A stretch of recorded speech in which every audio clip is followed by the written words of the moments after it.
This is the NFL Week in Review Show on the Flex Network. Going up, coming down, does he come down with it? Does Golden State have it? He's in the end zone, he has! This is the Flex Network. Unbelievable! This is the Romo Flex can't get the Network. spot down! Flex on them. Run Zeke. Up the middle, he's gone! Zeke's gone! Goodbye, Zeke! Touchdown! Short yardage, pinched in. The dogs got out. Flex on them. Brandon in the gun, third and 8. Crowd making noise. Manning 5 steps. Here comes the run. Taco's got it. That's an Eli taco. Oh, low snap. He picks it up. He looks, he stands, he runs. Oh, he's up the middle. He's running up the middle and boom!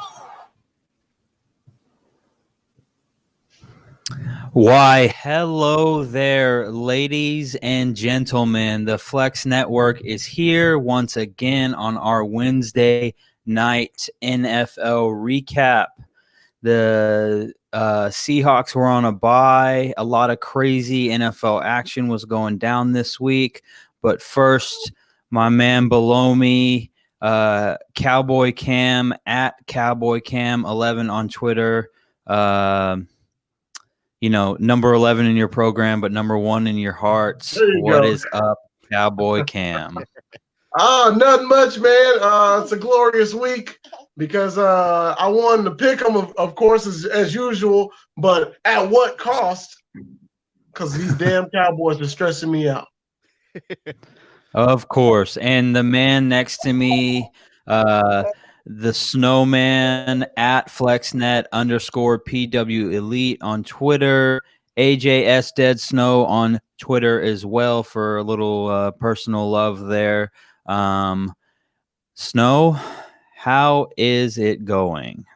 Oh, it is just going to this week. It's a good week, guys. I feel rejuvenated this week for some reason. I mean, week 6 just got done. We're looking to week 7. We got 10 weeks left of the regular season. I just have this high right now. So let's get going. Let's get this show on the road. Let's talk about a couple of things real quick. Number 1, like I mentioned a second ago, the Seahawks were on a bye this week, and man, oh man, was it the perfect week to be on a bye? I mean, there were some blowouts, there were some overtime losses. Green Bay, who was in the running for the number 1 seed in the NFC, still are, but they're knocked off their pedestal a little bit. They fall from the unbeaten ranks and they lose to a Tampa Bay team. We'll get into that, of course. But the big news of the day is that a little Antonio Brown news has resurfaced. Antonio Brown, it sounds like we already know that his suspension was for 8 weeks.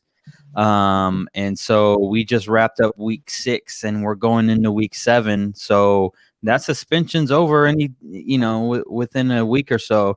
So the reports from the one and only Adam Schefter were saying that the Seahawks plan to pursue him. I know that Russell Wilson has wanted him the whole time, down this whole crazy path, and in the process of getting him reinstated and all that stuff. They still don't really know what's going on with Josh Gordon. We've signed Josh Gordon, but nothing has happened there. The NFL hasn't even said what his suspension would be or reinstated, but we're sitting here going into week 7 wondering what the heck's going on. But I'll kick it to you, Cam. Cam, do you think that it would be wise for Seattle to sign Antonio Brown? Yes, and yes, because you have a great leader in Russell Wilson, which if you've not seen him mic'd up on the sidelines, man, I'd run through a brick wall for that guy because he has so much faith. And I believe, and it's the fact that he enjoys working out with Antonio Brown during the off season. That you can find clips of them working out. And so I think the toxic mindset of Antonio Brown won't be a factor because Russell Wilson's such a great leader, and that's a good organization to be a part of. Right. Snow, what do you think about it? You know what? I mean, to say the least, this man has had, he was doing well in Pittsburgh. Then near the end, it was just going downhill in the back room, everything falling apart. Leaves to go to Oakland. Look, it is looking great. And then self-sabotage, stupid stuff going on. And he goes to New England. He doesn't even stay there for a week. And he is bye, just gone. And now he's suspended through week 8. And the Seahawks are still looking at him, still wanting to bring him in. I mean, I really, really want to say this. I got a bad feeling about this. And it just looks so wishy-washy. Like this guy's been saying, I'm just going to retire. I don't want to play in the NFL no more. And then 5 minutes later, he changes his mind. So, I mean, it's like a lazy Susan. It'll come around again. So, but if his on-field can stay at where it was when he was in Pittsburgh, obviously Madden cover boy, and suffered the worst version of the Madden curse. Wow. Yes. Yeah. Literally the worst version of it. If he can bring that elite mentality, elite level again to the football field and keep his mindset on playing football, leaving the stuff off the field and out of the season, then I believe that he can be helpful for the Seahawks and be a humongous asset to Russell Wilson and just this bomb season he is having right now, this MVP caliber season he can have with him. It should be good. Right. Daydreams with Dylan, my man Dylan checking in. Georgia everything fan. Roll Tide, baby. Roll Tide. I Anyway. can't wait. Oh yes, Roll Tide. Y'all thought y'all had a chance. I'm sorry, Dylan. Y'all thought y'all had a chance, but no, man, was just too much for y'all. It was there for the first half, and then wasn't. But I anyway, might have been on the edge of my seat for a little. Yeah, it was there for the first half, and then it fell off the cliff. Woo! Well, the good thing about this whole Antonio Brown stuff is that when you sign a player after week 1, their contract is not Mama Snow checking in. Anyway, you sign a player after week 1, he's not guaranteed a contract. So if Antonio Brown does go down that road of being that kind of locker room issue, I don't think Pete Carroll or John Schneider or any of the guys, making the decisions around the front office will have a problem just saying, okay, it was worth a shot, but see you later, So, Exactly. All right. Let's go ahead and let's get into our recap for the week. I want to start. There was no Thursday night game. So we're going to start. Let's see here. We need Thursday night football. Yeah, we do. But I think it was because of the rescheduling. But let's go ahead and talk about the Houston Texans taking on the Tennessee Titans. Tennessee improves to 5-0. They get an overtime win over Houston, 42-36. I don't know about you guys, but that Houston team looked a lot different without. I'm sure. Cam without the without the bad guy himself. Bill O'Brien. Yeah. Oh my gosh, they look so good. Right. Okay. What did you guys think about the game? Was anything surprising, anything shocking there, or Cam? Go ahead. Derrick Henry's a man amongst boys. Like Yeah, that would be accurate.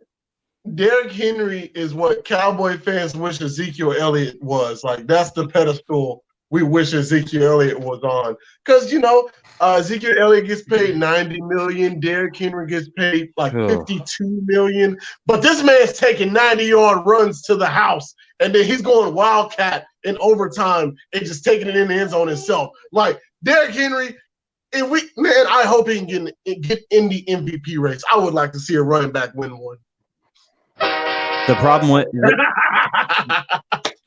the problem with the problem with Derrick Henry, or just the running back position in general, you'll never really be in the MVP race unless you're breaking NFL records, just because the league as a whole values quarterback way too much. And let's be honest, there's two players on any football team that touch the ball every single play, and that is the center and the quarterback. So one of them can throw the ball and the other definitely can't. So so quarterbacks just have too much power in their hands to if I could get my scores here to load for just even half a second, we could continue this train rolling ahead. Well, but I'm having I want to, quickly, highlight that with what Tennessee has been doing, I really think they're the real deal. I think they're going to be the AFC South champs, the way that they are looking right now, that the Titans are going to rep the South in the playoffs this year. They're that good. They're that good right now. I mean, I don't think there's any question about that. Ryan Tannehill has completely rejuvenated his career, leaving Miami and playing for Tennessee. They don't ask him to be everything. They're just like, hey, go in here, do your job. We can be run heavy, and we can get you some weapons, and you can't lie. When you look at A.J. Brown, and you can't tell me that he's not on just this. I don't think he's as good as DK Metcalf, but he's that style of receiver that's a physical freak. And if there was ever a day where an NFL team could have a DK Metcalf and an A.J. Brown on the same team, defenses would be terrified like nobody's business. They would all be screaming. Help! Help! Help! That would be a nightmare for a lot of people. Yep. So let's see here. Trying to get my scores here to load. Do you want me to read off the scores? I got it right here in front of me. Yeah, go ahead. Go to the next game because I have them. Yeah. Atlanta taking on Minnesota. Atlanta beating the Vikings 40-23. Awesome match for the Falcons, their first victory of the year. Ravens going down to Philly, and the Ravens bashing the Eagles by two. That's what I'm saying, by 2. 30-28. The Washington whatchamacallits going on up to the Giants, and unfortunately for the whatchamacallits, the train got derailed by one. But let's stop there. Let's stop there for a second, because Riverboat Ron understands a couple, and he understands a couple of things. I think the number one thing that he understands is that, and I wouldn't even call it a LOL moment of the week. I would just say that he understands that the division is up for grabs. Yep. And he looks at the rest of the division and he says, none of these teams are, I can't say that we're better than any of these teams, and none of these teams can say that they're better than us. We're all bad. And so why not? Why not try and go for 2? Because if they get that 2-point conversion, the game's over. They were going to win without a doubt.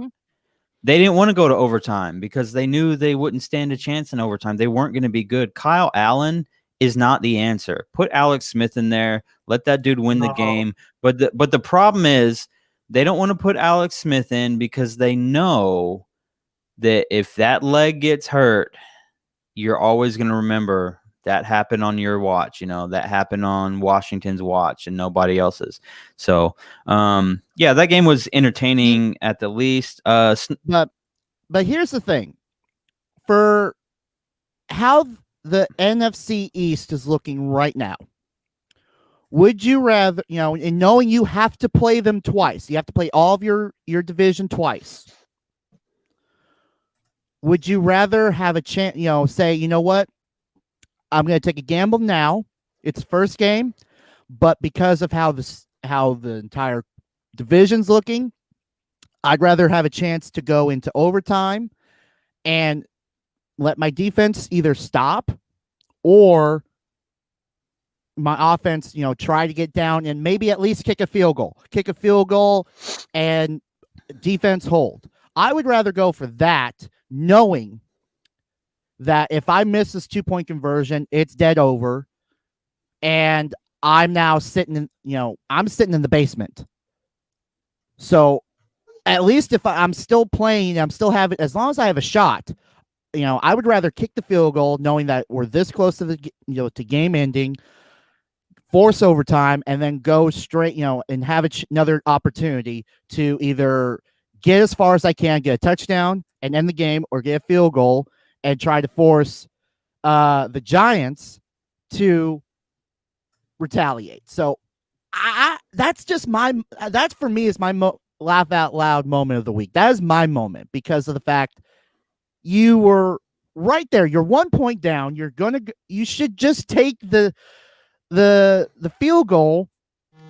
If you miss the field goal, then it's like, it's even worse. But you go for 2, then that's just that cocky, like, oh yeah, we're gonna go for it and we're gonna beat these guys.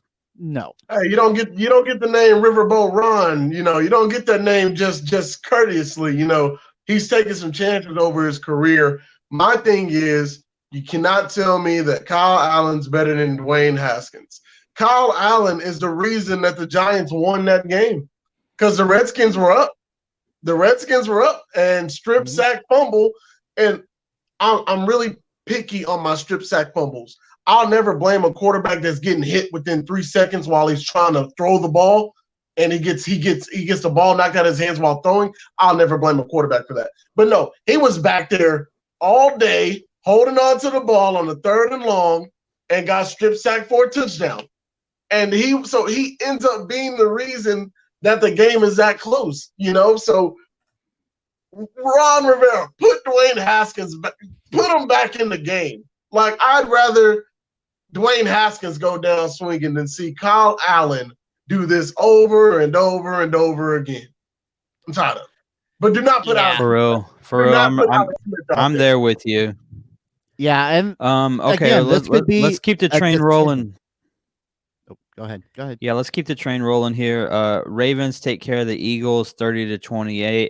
Ravens were actually up big, and the Eagles tried to do a little comeback there, but Ravens took care of business. Steelers absolutely whooped the Browns 38-7. And Cam can attest to this. We were playing in a flag football tournament this weekend, and I picked up my phone in between games, and I said, Cam, the Pittsburgh Steelers defense has 35 points in fantasy right now. Oh my gosh. And I immediately said, I guarantee Baker has already thrown 2 interceptions. And you said, yes.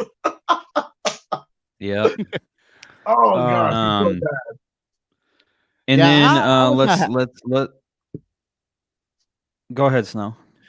Yeah, that one I kind of regretted picking after seeing, what was going down in Pittsburgh. I'm like, you know what? I got greedy on my pick last week, and I doubled down when I shouldn't have doubled down because Old Brown is back, baby. Literally, Old Brown is back. Stephen A. Smith has said this constantly, about the Dallas Cowboys, but it still holds true about Cleveland fans. Be patient. Just wait. They will not let you down. They are an accident waiting to happen. Old Brown. Missed you. Yeah, so then we go. Chicago takes care of the Panthers 23-16. Panthers kind of almost made a comeback there. Lions beat the Jaguars 34-16. I had the right pick. Yeah, you did. Yeah. Yeah, I did. Y'all gave a really good Dolphins argument, Dolphins beat the Jets 24-0. No surprise there. I don't even think we talked about that game last week. We said, "Oh, we're all picking Dolphins, right? Okay, cool." And we just keep it moving. Dolphins, we're good. One of the shockers of the week was Tampa Bay taking care of Green Bay 38-10.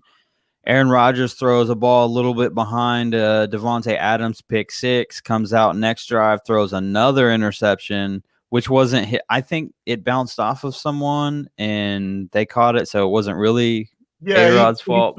He threw a slant and it went through Adams' hands, I think. Yeah, and so you can't blame him for that. But either way, that game was Tampa Bay looked way better than they actually are. I'll tell you that. Mm-hmm. Yeah, thank you for saying that. Thank you. And an important thing that I did research on this, that Tampa Bay did not commit. Not only did they not commit a single penalty for the second time in their team history. Do you guys want to take a guess when the last time they actually did not get a penalty? 1982. Nope. He's close. He's close. What? Let me. I have it right in front of me. I have this historical fact right here in front of me. I'm gonna say 1985. You're off by 2. He's closer, but it was 1983, and it was against the Detroit Lions. Of course. December 18th. Yeah. In a loss. 23-20 in Detroit at the old Pontiac Silverdome. 36 years, 10 months, and 3 days. Ladies and gentlemen, to have a perfect football game. To have a no penalty football game. That is a long time, guys. That's funny. I like that. Yep. I do a little research on that one. The next game was a game that I thoroughly enjoyed, which was watching the 49ers beat the Rams 24-16. The Rams, I believe, were in second place in the NFC West. Yes, they were. And so they dropped to the Niners. The Niners, I mean, that game was just ridiculous to watch, but it was fun to watch. It's one of those games that I was like, can they both lose? Because that would be great. But obviously that can't happen. Hey, if they can both lose, then we can always just, point the arrow back down to the NFC East. Can both teams lose in an NFC playoff matchup game? You never know.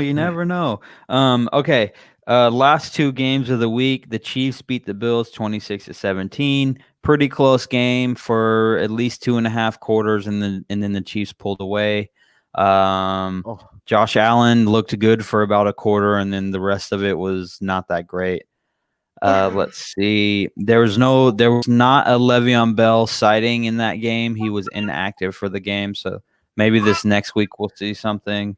I think so. And then of course, the game that everyone is talking about is the Dallas Cowboys taking on the Arizona Cardinals, and Kyler Murray coming back to the stadium that he won 4 state championships in, AT&T Stadium, and just taking care of the Cowboys. Kyler Murray sitting there, stats-wise, wasn't really all that impressive. Yes, he was 9 for 24, 188 yards, and 2 touchdowns. And you know what? Michael Yeager, who was on these Flex Network airwaves earlier this week, or I guess it was over the weekend, I can't remember. You know, he was on there, but he wants to know, Cam, how are we doing? Are we on suicide? I feel like I've asked you if you're on suicide watch every week, but You asked that are last you? week. Yeah. No, I'm not. I'm not on suicide watch because it leads to this, Michael. Do we have any internal issues? Yes. Yes, we have some internal issues because some of those Garrett guys, you know, those guys that are best friends with the coach, you know, the old coach, they're doing a lot of complaining, saying, you know, they're not teaching us, they're not coaching us up. But when I once again, when I watch the film, when I'm watching the game, they're out of position. Like it's not like, oh, that was a terrible play call. It's you weren't in the position you were supposed to be in. So it's you, it's the players. It is y'all. I'm watching you guys play football. Y'all are terrible. But this guy right here, Ezekiel Elliott, can't stop fumbling the football. Our defense played fine in the first, I believe, two or three drops. We got punts. And then this man right here decides I'm going to fumble the football 2 times in a row, which is also an internal issue because we don't know how to bench players. We don't know how to sit players down. Like, as soon as he fumbled the first time, he should have sat. And Tony Pollard should have been in that game. And also, it kind of shows me that Tony Pollard, our offensive line isn't that bad because Tony Pollard was running to mess out that ball. It's just so much. Yep. So much that I'm like, I'm not digging with the Cowboys players and a lot of players from different teams, even in Washington. Washington is speaking down on the Cowboys, saying these guys believe that just because they're Dallas Cowboys, they're supposed to be put on this pedestal. And they're soft. They're soft, plain and simple. So yeah, Mike, I'm not on suicide watch, but you know, this is kind of funny. It's kind of funny. Not gonna lie, I'm kind of liking this. Yeah, like I said earlier to start the show, this week was a great week to not have to play a game. A lot of crazy things were going on in the football world, and so I was happy that we were on a bye. So, you know, Michael Yeager here says, I agree, players do take some of the blame because they didn't execute. You know, that's true. And I've said on the podcast before, I don't think there's anything special about Mike McCarthy. I saw a stat earlier this week that this Cowboys defense is on NFL. It's on a trajectory to be one of the worst defenses in NFL history. The only defense worse than this was a previously coached Mike Nolan defense for the 49ers back in the early 2000s. So if there's a common denominator there, yeah, you know what it is. And so watching the game, I want to say a couple of things because I felt like I watched this game. I felt like the officiating in the game was terrible. They made some calls that were a little iffy, but I understand because, you know, a lot of calls that you make, you could swing one way or the other. But there was one call that I was just so mad at from a football fan perspective.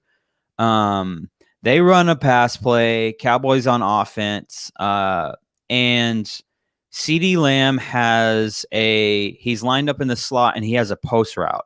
So from the slot, he runs the post. And when he hits the post and he's starting to come out of his break, the DB basically tackles him, pushes him straight to the ground. And then the DB's still on his feet. And of course, Andy Dalton being who he is, he's like, okay, he's running the post. He's going towards the sideline. Let me spot throw this. And Snow, if you don't know what a spot throw is, I'm throwing it to a spot and he's going to meet the ball at that spot.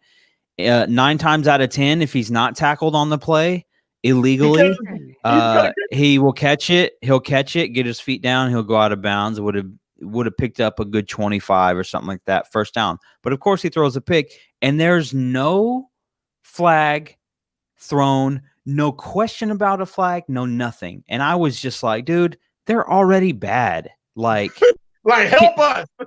Like, can you not throw a flag there? I mean, it was just it was one of those things that I'm like, this is mind blowing. If this would have happened to let's say it happens to the Bucks, right? Tom Brady and Mike Evans gets tackled like that. Tom Brady's losing his mind. He might get ejected from the game. He would have been so mad. And so just, it's kind of like Cam, you've been there before. When things are going your way, they really start to go your way. And when they're going bad, man, it gets bad in a hurry. And this was one of those games where Kyler Murray multiple times was able to put the okey doke on Jalen Smith and really on anyone who thought that they were going to go in there and tackle him. Kyler Murray Kyler Murray in 2 yards of space can make anybody miss. I don't care what anybody says. The only thing that I would say is you got to have speed at the linebacker position to deal with him. But Snow, I'm gonna turn it. Yeah, Snow, I'm gonna turn it to you and let you give your 2 cents here. What did you think about the game? Oh, good God. I mean, think about this, Cowboy. Just really, really think about this and just listen. Be patient. Okay, hold on. Okay, go ahead. Will not let you down. They are an accident waiting to happen.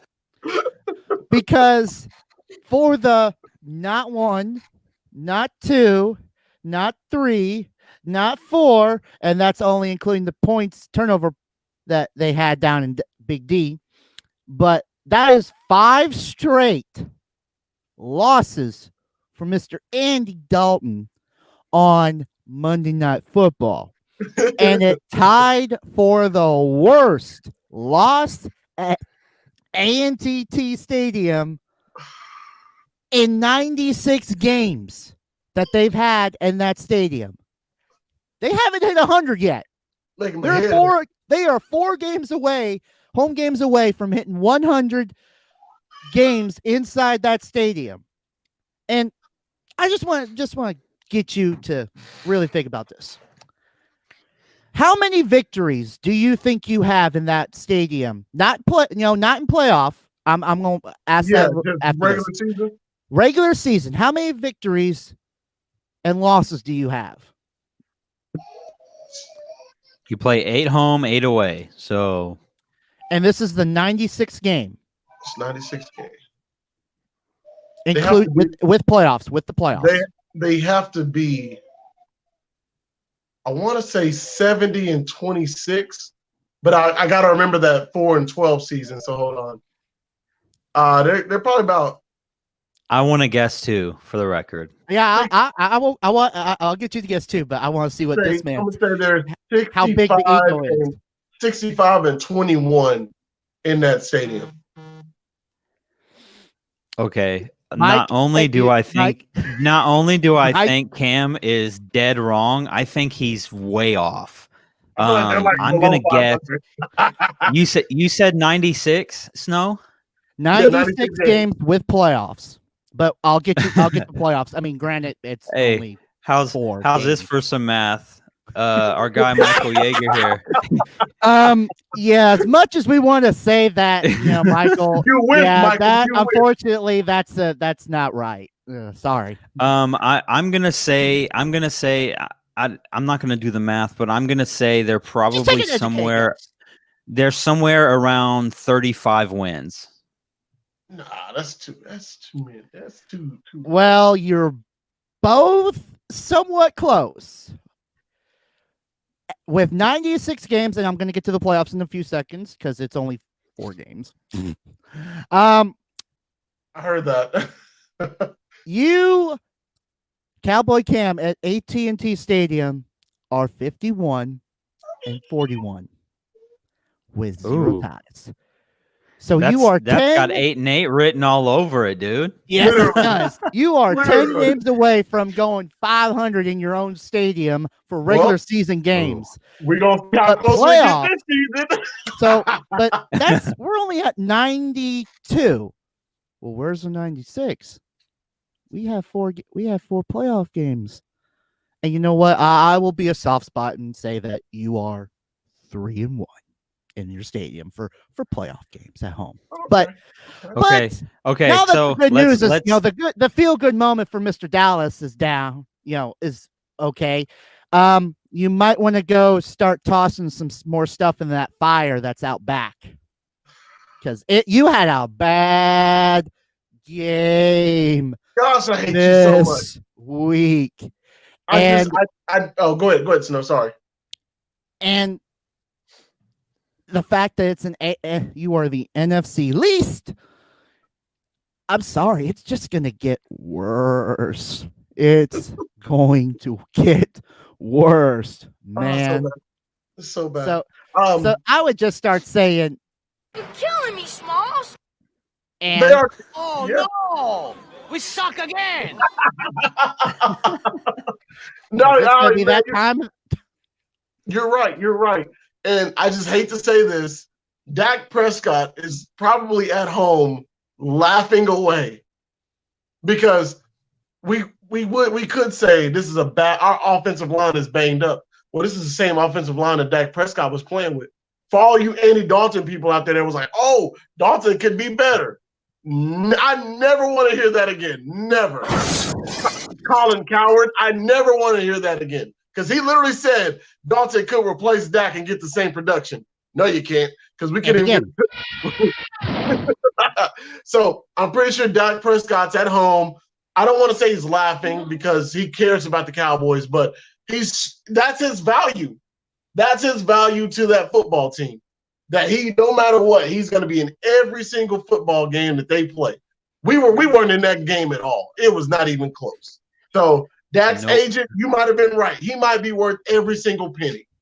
But I will give you even more credit, because Dalton may have just given a great Christmas gift to your Cowboy, to your man, your quarterback. He may have given him a great Christmas present for next year. And give him some more money in the bank and in the front pocket. Just saying. Oh, we'll see. He might got some extra cash in his way. Oh yeah, because they realize that, like, Dalton. I think we might want to pay this man more. Yeah, next year we're going to pay this man more. Yes. Yeah. Okay. Let's keep the ball rolling here. That game's over. That was obviously a big talk this week. But let's go ahead. Let's move into our picks this week. We actually get a Thursday night game.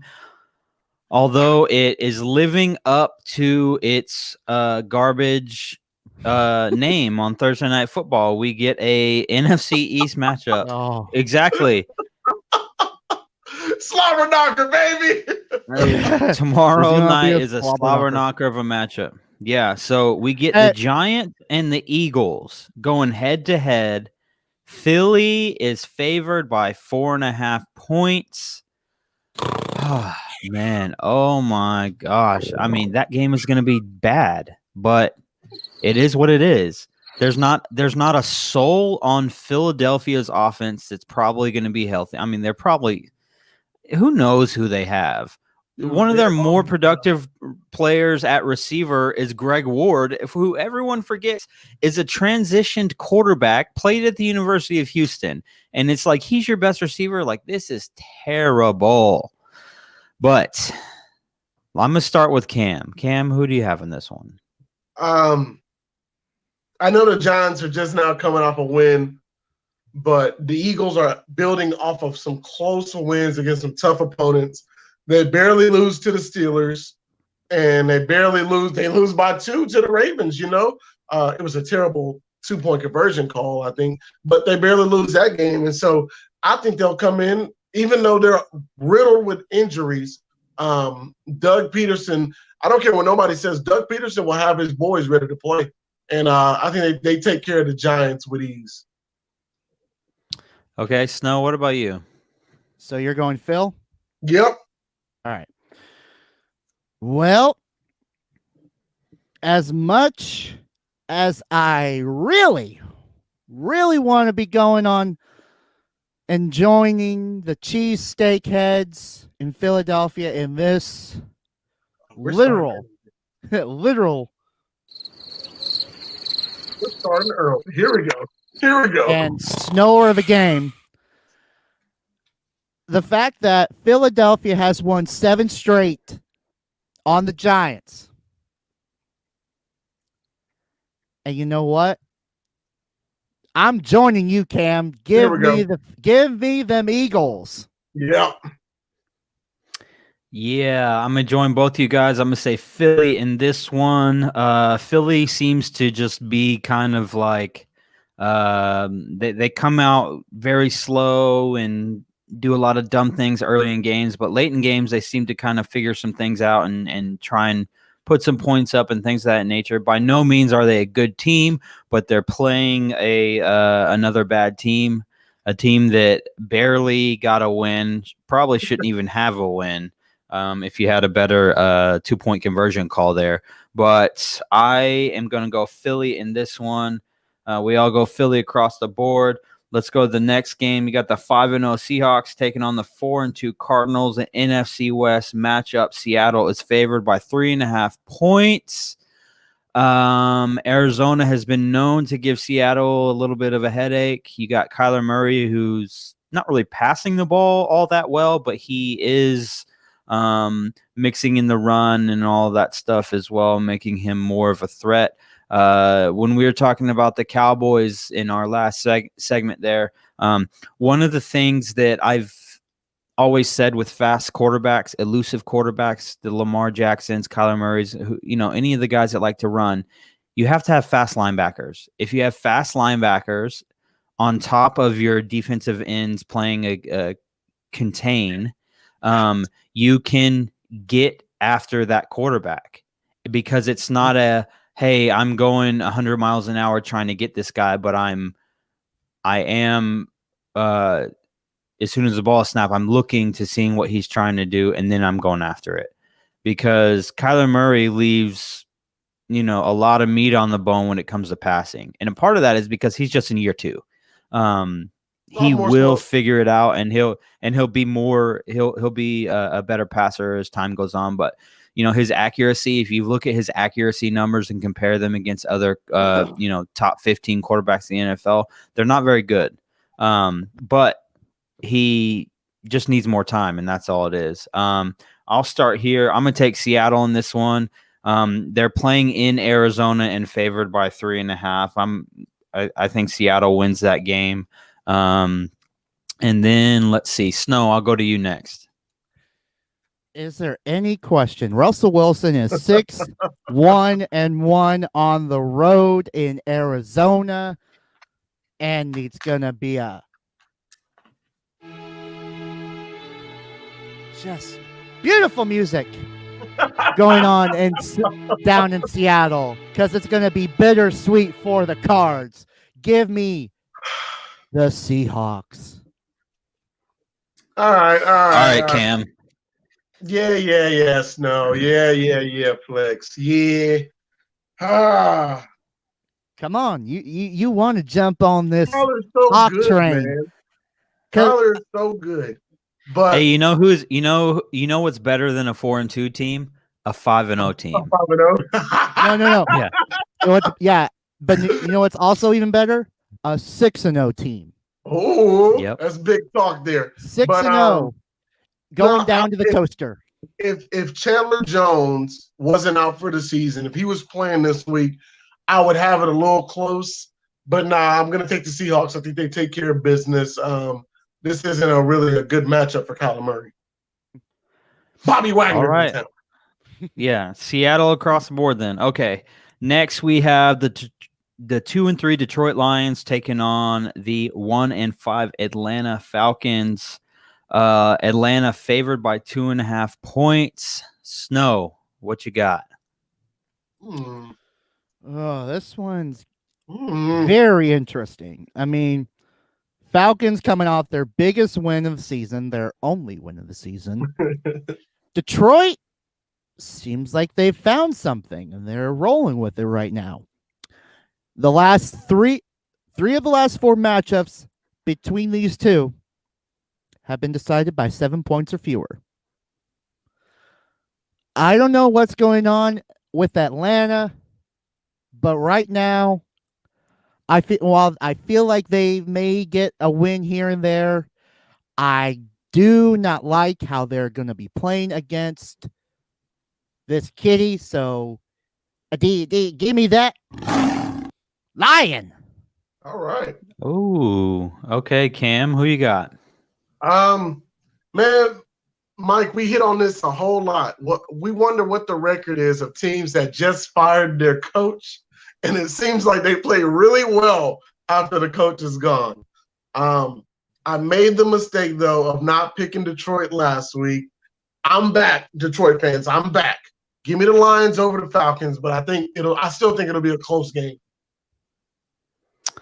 Yeah, we talked about that, records of teams after they fire their coach or GM or any of that stuff. I think Atlanta's in a little bit of a different boat because I think that Atlanta has proven that they can play offensively. They've proven that.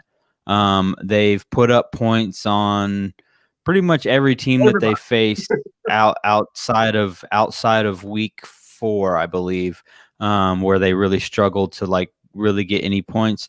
Calvin Ridley's the real deal. We all know about Julio. Hayden Hurst shows up in big moments and gets touchdowns. I'm gonna jump on the other side from you guys. I'm gonna go with Atlanta in this one because I believe in their offensive firepower, and I don't really know how much firepower Detroit has. I know they're scoring points, but I think this could be a shootout situation, like a 38-35 or something like that. And so, yeah, I'm just jumping across on the other side of the sheet there, and I'm going to take Atlanta. All right. Let's see here. Next matchup is a AFC North battle. The 4-2 Browns travel to take on the 1-4-1 Cincinnati Bengals. Cleveland is favored by 3 points. Cam, let me start with you this time.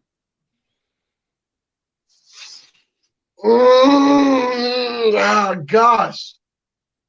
It bit me in the butt the first time because they were so close.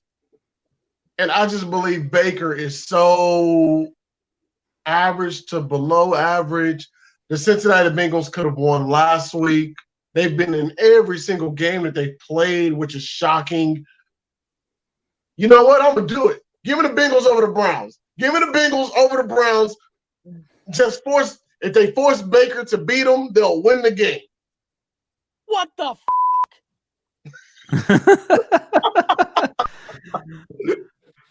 Flex Matt disagrees. Snow to you. What's up, man? What the I got nothing for this. I mean, what are you like? Just trust me. Hold up. Time out. Flag on the play, traveling, offsides, clicking. Hold up. Wait a minute. I don't know what is going on with you picking Cincinnati. Picking the Bengals. They almost beat the Colts last week. Cleveland. They almost okay, I'll give it that. But here's something you're forgetting. Baker Mayfield has played 5 games against Cleveland, against Cincinnati. He's 4-1 off this team. And do you not remember that Cincinnati is sitting at a 1-4-1? Yeah, they've been competitive in all of those games. True. But you know what? I feel like, you know what? Do it. You know you want to. You know you want to. I want to pick Cincinnati just because Old Brown's back. But I feel like I'm going to go against. I feel like if I pick Cincinnati, I'm going to have the bag over my head again next week that says I'm never picking Cincinnati again. 1-5-1. Or worse, 1-4-2. I mean, heck, it's 2020. Anything's possible. Anything's possible. Yes. Oh my Finally. God. Finally. But too bad I'm not jumping on that Cincy train. Give me Cleveland. Yeah, I'm not there either. I'm gonna roll with Cleveland in this one. Odell Beckham Jr. was seen spiking his helmet on the sideline, and most people probably thought he's throwing a temper tantrum, but he was backed up by his coaches following the game because it was just such a it was frustrating for Cleveland fans because there's not a lot that you can throw on the rest of the team. I mean, yeah, the defense was giving up points, but it was Baker Mayfield. Baker was throwing interceptions. He was missing throws. He was, he sees a guy and then he's not hitting him when he should, and just all those things is really frustrating. If you're a Cleveland fan and you're watching that game's probably really frustrating for you, because let's not forget Baker Mayfield, Oklahoma, proving that Oklahoma is what it is. Who knows how good those players are actually? But Baker Mayfield, dangerous area, man. no, I don't really care. Baker Mayfield is overhyped. He's over talked about. And he comes from a good college program, but that doesn't always translate to the NFL. Kyler Murray seems to be good. way better than Baker Mayfield. And at this point in their careers, that's the way that it looks. And so it's a little weird. Can I say one thing? Could you imagine Kyler Murray with the Browns and Odell and Jarvis? That's the thing, dude. It's like, oh my God. When Baker Mayfield makes his throws and Cleveland's clicking, my God, does Cleveland look good and explosive? But when he's not doing his thing, they look terrible. But anyway, I'm not going Cincinnati either. I'm not going Cincinnati either. I'm gonna go Cleveland in this one. So let's move to the next game here. Steelers 5-0, Tennessee Titans 5-0. Here we go. CBS. It's going down. Tennessee favored by 1. This is a Central Time noon game. Pacific Northwest time, it is a 10 a.m. game. Tennessee's favored by 1. Remember last week I said that I think that the Steelers are good. I don't think they're that good. So I think this is the week where it ends for Pittsburgh. Pittsburgh's going to lose to Tennessee, and I think that they're going to lose by probably at least 14. Just because when you have a Terminator at the running back position for Tennessee, there's not a lot you can do. TJ Watt's the real deal. Bud Dupree is playing well. Their defense is playing well. They have the pieces, but I got Tennessee in this one, and I'm hammering that sucker, like for real. I think that Ryan Tannehill is going to have a good game. I think that A.J. Brown's going to have a good game, and I think Derrick Henry is going to have another good game. Dude went off last week, and Snow, you alluded to it earlier. Tennessee looks like the real deal coming out of the AFC. So, Snow, I'm going to kick it to you right now, and then we'll go to Cam. I mean, this is already going to be a tough choice for downstairs.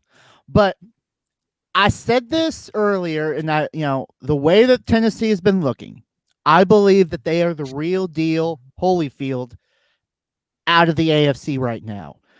It's the last 2 undefeated teams left standing, and we get a Week 7 matchup to determine who is going to be the last one standing between these two. It's going to be a damn good fight in Tennessee, and Big Ben might be back. He might be gunslinging and everything else, but there is like you said, there is a Terminator out there in Tennessee. And not only that, he's holding a candy bar that says, "Oh, Henry," because they are just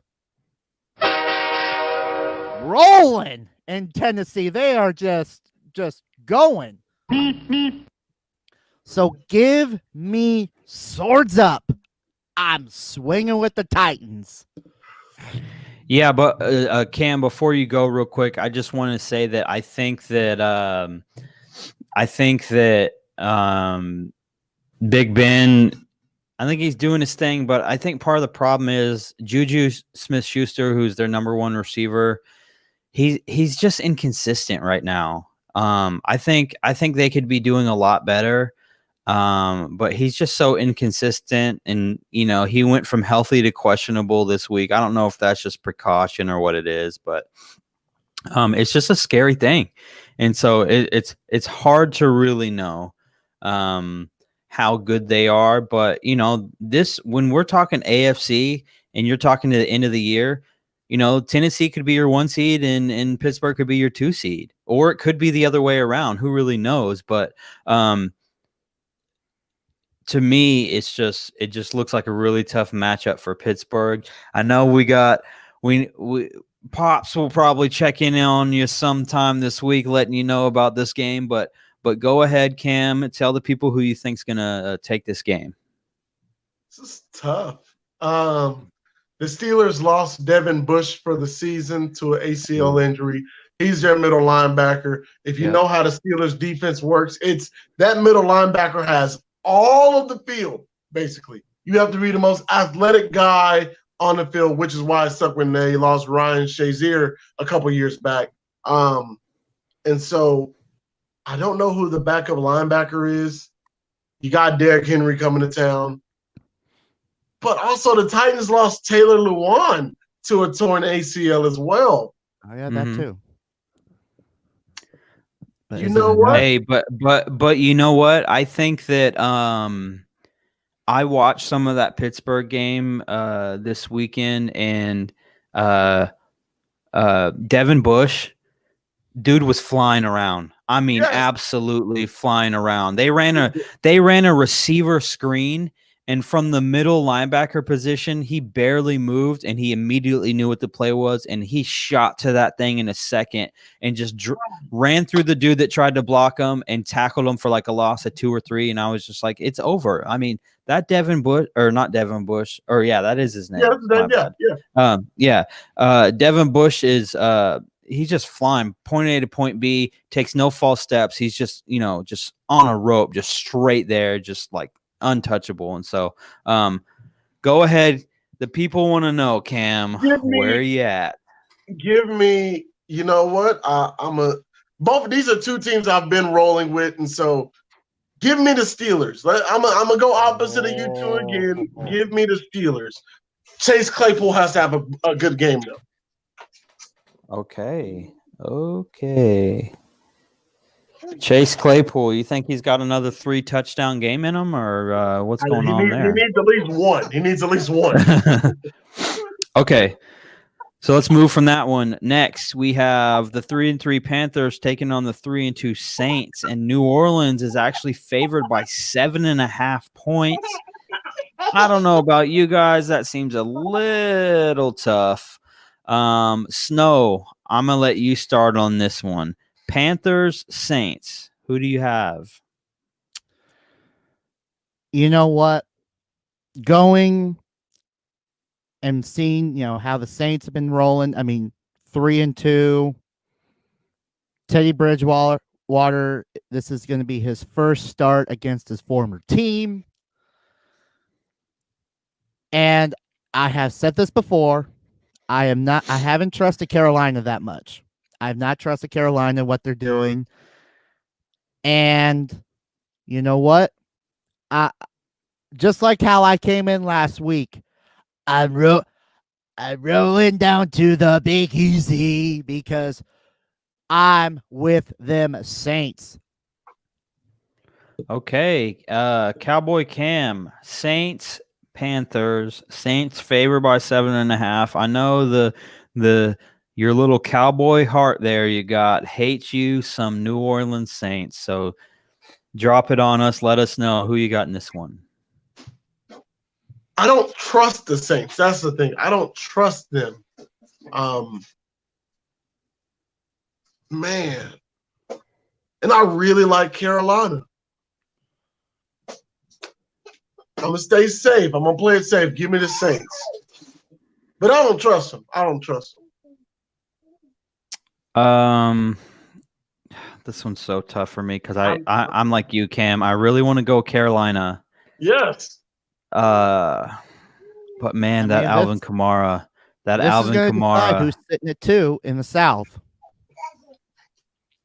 I just don't think that the Panthers have enough right now. And it is what it is, but I'm gonna have to roll with the Saints. I do not think it's a 7.5 point margin there. I think that's a very generous line that Vegas has given them. I'm gonna take the Saints by. I'm gonna take them. I think they win by 3. I think it's a close game, but I would not be shocked if Carolina found a way to win. Okay, so let's move on. We have the 4-2 Buffalo Bills taking on the 0-6 New York Jets. Can we do this again like we did last week? I'm all in agreement. So let's just all say it. We're all going for. Yeah. Hold on, wait a minute. Buffalo. I got a better one. We're all going with. No one circles the wagons like the Buffalo Bills. Boom. We all ride with them Buffs. Yeah, there's been a lot of reports out about rumors, things of that nature that the New York Jets front office have told the coaching staff and the players to not win a game this season. They want that first-round draft pick. Rumors, of course, coming out that if the Cowboys wanted to part ways with the second-round pick, they could have Sam Darnold if they wanted him. No one on that team is untradeable at this point. Do not be surprised if you see Jamison Crowder get traded at the trade deadline, which is coming up.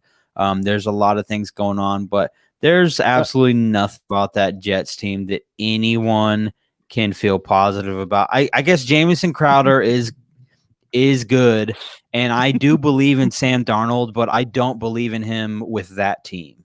Go ahead, Snow. No, he needs to get out of there. You know what the worst part about this whole thing with the Jets is going to be? What happens when they reach the 0-16 and they have the number 1 draft pick, and they think that let's go out and get Trevor Lawrence. Let's go out and get him as our quarterback. He's our franchise. What do you think is going to happen when he announces, I'm staying an extra year? What do you think is going to happen in New York with the Green Machines? What do you think is going to happen in New Jack City is going to riot when they realize that the guy that they were hoping to get, they tanked this season for, and hopefully get Trevor Lawrence to come up and save New Jack City, stays. I think Justin Fields. Well, not only that. Yeah, Justin Fields would be there, but let me tell you something about this whole situation. If the Adam Gase has said, boys, we went 0-16 this last season. We just found out Trevor Lawrence is going back to school. We're gonna do it again. We can do it again, boys. Let's go 0-32 real quick. We got it in us. No, there is no chance in hell. I'm going to state that claim right now. There is no chance in hell that we end up 2 straight years of New Jack City 0-16 back-to-back years. That would be just go ahead and cue. If you were to look up professional football's all-time bonehead plays, that would be it by a landslide. But you know what? Go ahead and cue up that Vince McMahon intro music. No chance in hell. No chance. Yeah. Oh. Yeah. It would just be funny. That would be so funny. That'd be hilarious. That'd be funny. Everyone knows Bills across the board on that one. This game to me is actually very intriguing. You have the 2-4 Dallas Cowboys taking on the 1-5 Washington football team. Dallas is favored by 1 point. Wait, Mike. Hold on. I think we're getting breaking news. Hold on.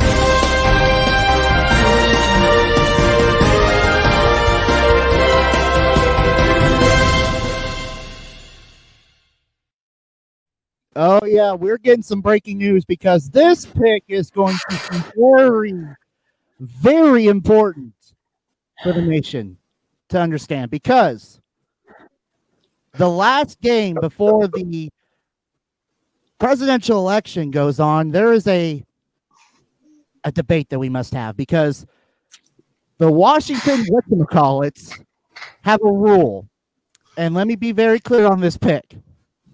If the whatchamacallits win their last home game before an election, the party that won the previous election wins the next election. And that if the whatchamacallits lose, the challenging party wins the election.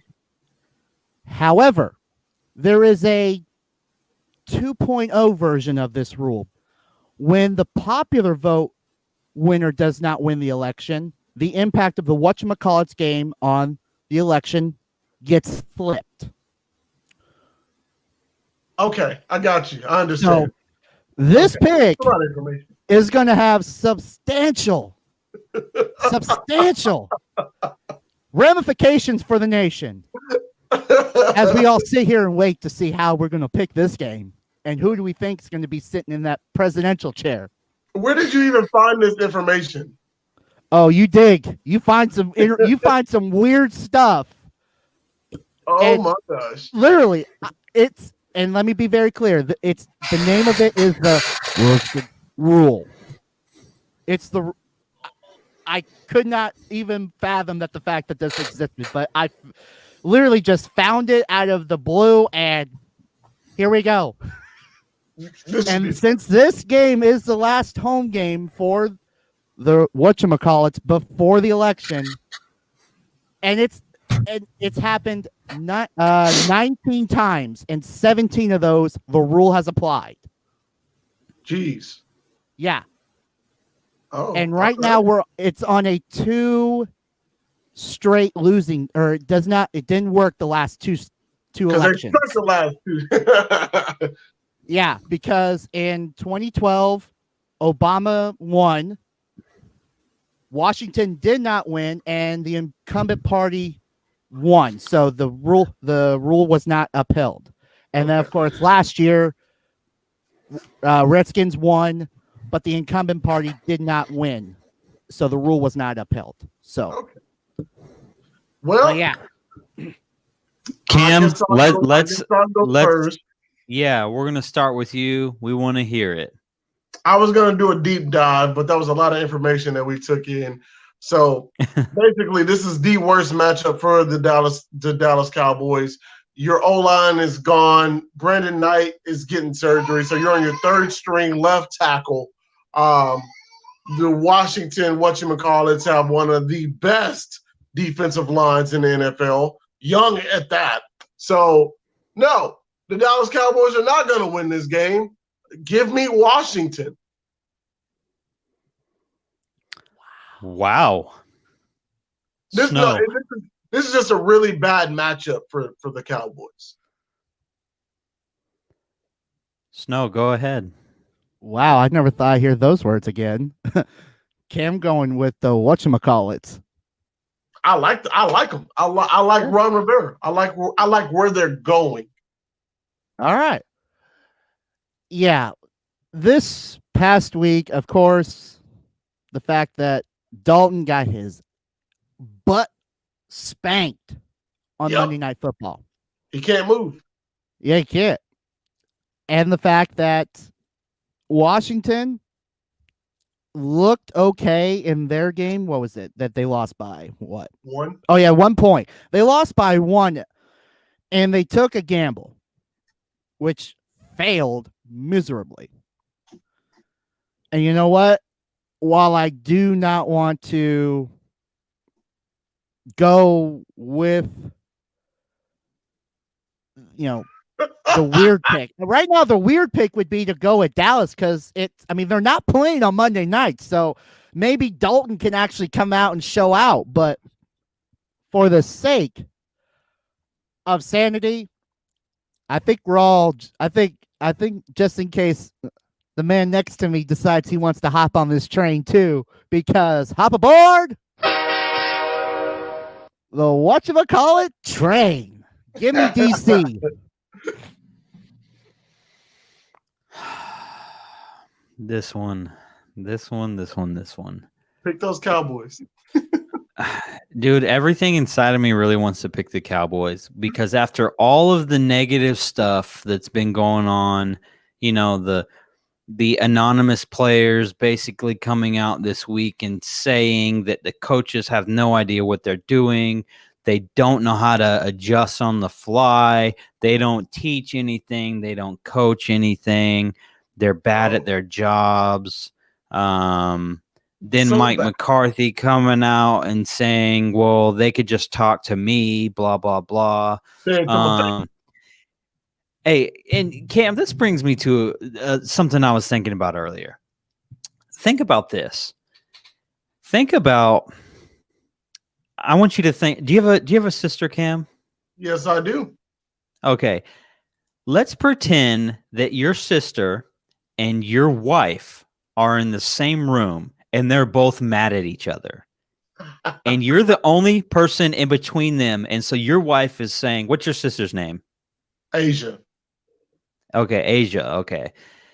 Your wife is sitting there and they're mad at each other, right? And she says, you know what?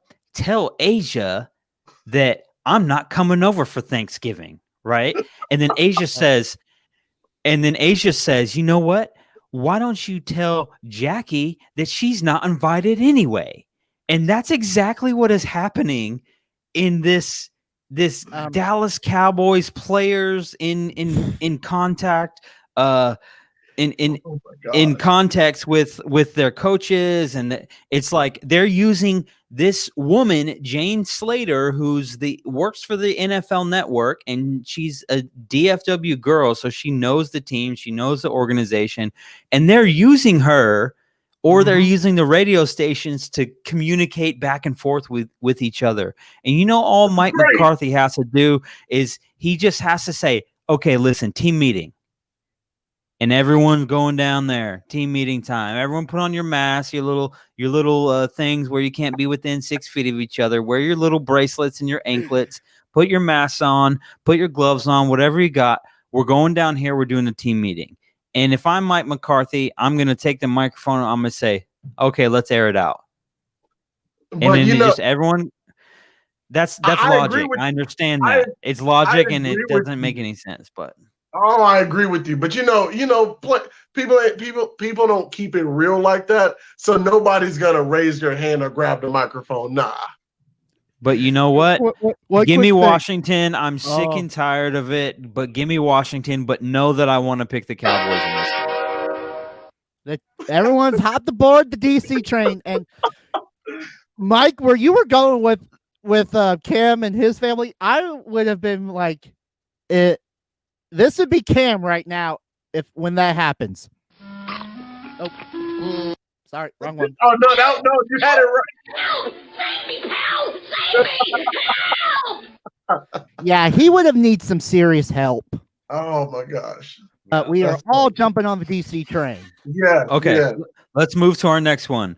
Next one, we have Packers Texans. Packers at 4-1, Texans at 1-5. Green Bay favored by 3.5. I'm gonna start on this one. I think Green Bay gets right back on track, takes care of the Texans pretty easily, and I will move to Snow.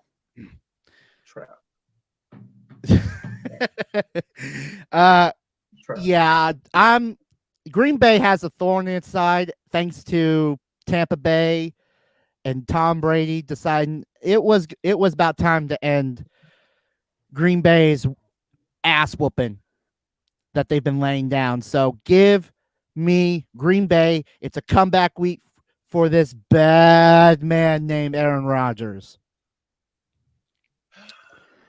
Okay. This is a trap game, kind of like the one the Raiders and the Chiefs game 2 weeks ago. This is a trap game. But I'm realizing our picks, I can't really afford to gamble on this one. So I'll take the Packers. But don't be surprised if the Texans win. Right. Green Bay across the board there. And then we move on to Chiefs and Broncos. Chiefs sitting at 5-1, Broncos sitting at 2-3. They just beat the Broncos just beat the Patriots this last week. KC's actually favored by 9.5 points. Cam, I'm going to start with you. You know Drew Lock, my boy. Now you know that's my dog. It's crazy how literally his first week back, they get the win. Now they didn't score a touchdown; it was all field goals. But it was just the fact that he got them in field goal range and they scored points. That defense is pretty good, but that offense isn't ready yet. So give me the Chiefs. Chiefs. Okay, Snow. What about you? God, I wish the Broncos would win. You know what? The fact that the Broncos, Denver had their first road win versus New England since week 3 of 2006. It's been a long time for them to get that against them, but different week, different team. And of course, it's KC who has beaten them 9 straight times. Give me them Chiefs. Yeah, I'm right there with both of you. Give me the Chiefs, but if the Broncos win, that would be so sweet. Oh my gosh, I'll be so happy. Yeah, that would be shocking. That would be everyone saying, "What the f-?" Exactly. Hey, yeah. Drew Lock is special. Like, he's special. Something about him, I don't know. Well, he's missing his number 1 receivers on IR, so that's a big problem. But I'm there with you, Kansas City across the board. Let's go to the next game. We have the 3-3 49ers taking on the 2-3 New England Patriots. New England's favored by 2. This is the first time since pre-Tom Brady Damn. that New England has been under 500. They're at 2-3. They're under 500. And that is just like one of the most staggering statistics ever, because New England they have this monster history of just always they're not always the best team, but they're always there. And so this is a big deal. I would love to see the Patriots win this one. Part of the problem is here, I don't really know how good the 49ers are right now. I know they're very injured. They're probably the most injured team in the NFL between them and the Cowboys. And the Eagles. And the Eagles, yeah, for sure. But, Cam Newton came back last week coming off of COVID, and he wasn't his normal self. You could tell. 49ers get blown out by the Dolphins 2 weeks ago. They bounce back. They take care of the Rams last week. This one's tough, but I'm just doing this from the homer side of me. Give me New England. And I'm going to kick it to Cam. Hey, can we kick it to Snow? Yeah, kick it to Snow then. Okay, Snow, go ahead. You know what? I'm liking this matchup. It's the first time that Jimmy G returns to Boston, to Foxborough, for the first time since being traded. And while San Francisco is in they need to get some W's under their belt if they want to contend with the monster at the top of the Seahawks. Or even better yet, try to get into that wild card spot. However, I don't see this happening right now. Niners, I believe they're too injured and they're barely surviving, or they're just pulling up shocking moments. But I still think that they're too injured right now to get it done. So give me a musket because I'm going to Beantown. Give me New England. Okay. Cam, what about you? Oh gosh, well Jimmy G's one of the quarterbacks that I picked that he would be great, and Kyle You were Shanahan wrong. can make Okay. Kyle Go ahead and Shanahan say it. can You make were wrong. anything work. Look here. I haven't missed any quarterback I said that'll be pretty good draft wise. I haven't missed, so I can hang my hat on that. Jimmy G's he's I. However, It is Bill Belichick. This is really tough. Give me the 49ers. Ooh. Okay, a little different there. Hurry up before I change my mind. Okay, next we got the 1-5 Jaguars taking on the 1-4 Los Angeles Chargers. Chargers favored by 8 points. Our boy Justin Herbert is absolutely slinging that thing, and he's taking care of business. Oregon product there. Yeah, like I said, Los Angeles Chargers favored by 8. Snow, who do you take in this one? kick it to someone else. I want to see where everyone else. I'll take it. Okay, well, Cam. I'm gonna kick it back. I like the strategy, Snow. I like the strategy. It's tempting because we've been riding with the Jags for most of our predictions, but I was really wrong about Justin Herbert. I was so wrong. He's really proven that he deserves a start. He's really good. He's going to keep improving.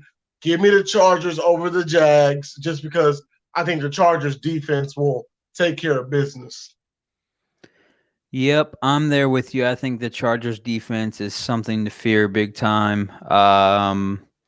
Justin Herbert, like I said, he's been slinging that thing and, just trying to keep Keenan Allen healthy. Keenan Allen's been fighting some of the injury stuff, and Hunter Henry, surprisingly, who's kind of known for being injured, has been relatively healthy this season.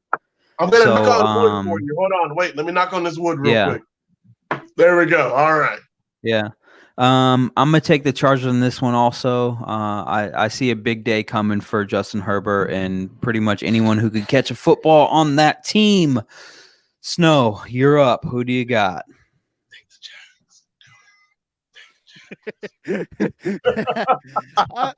I can still hear you. I have ears like a hawk, and I can hear you. Take Jacksonville. Good God! You know what? As much as I want to say Chargers, the fact that they have been looking good, even though they've been losing, and this is the first time that both teams are going to be looking for a win since week 1. You know what? I'm going to go out on a limb. I'm going to go on the biggest limb as I can go right here, right now.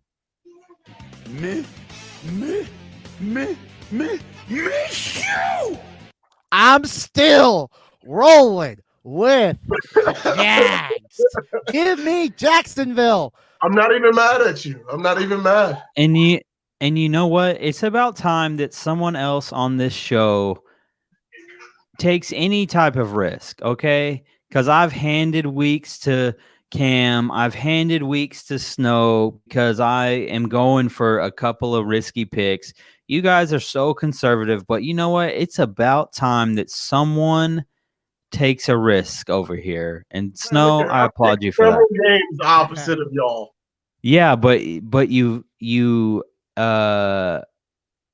either didn't hit on them or we picked a stupid game somewhere or something. I don't know. And so it always ended up as a tie for some reason because we've been pretty close this season. But let's move to the next game. The 4-2 Tampa Bay Buccaneers take on the 3-2 Las Vegas Raiders. Tampa Bay favored by 3.5. And we're talking Sunday Night Football. And let me just say it right here, damn it, because I'm sick and tired of it. Here we go.